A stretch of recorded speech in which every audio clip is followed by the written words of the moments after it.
سرجي ما د میږي په پیسو باندې خپه هوا هغه پیسې ځکه نه میلاوېدلې. خاتی او میږي دواړه سکول ته روان وو. راځئ چې دا خوندوره شان کیسه چې کارټون هم دی تر اخره پورې وګورو او خوندونه ترې واخلو. خاتی او میږي دواړه سکول ته روان وو. خاتی غټ غټ قدمونه اغشتل او په زوره زوره روان وو او میږي واړه واړه قدمونه اغشتل او په منډه منډه روان وو.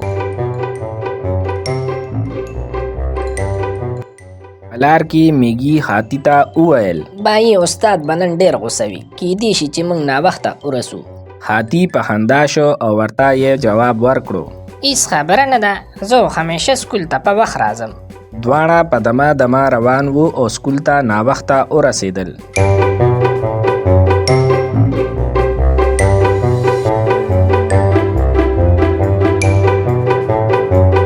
کلاس ته چې کله داخل شو نو استاد ترې نه تپوس وکړو تاسو دواړه ولې ناوخته راغلئ؟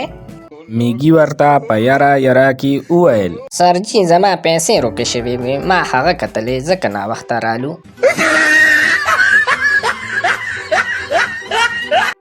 استاد یې سر اوړکو او بیا یې د خاتی طرف ته وکتل.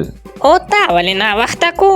خاتی وشرمېده او ورته یې وویل سرجي ما د میږي په پیسو باندې خپه هوا هغه پیسې ځکه نه میلاوېدلې.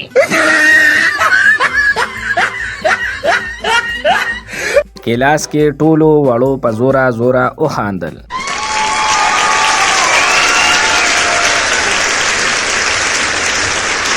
څه وړو پکې د خندا نه خپله خېټه نیسلې وه او په زور زور یې خاندل.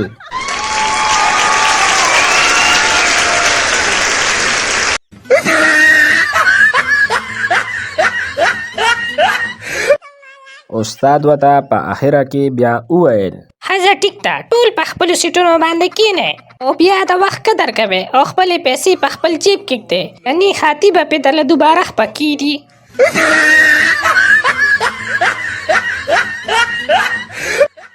دا زمونږ د نوې اپیسوډ ټریلر دی، د ګیدړ پکې واده دی.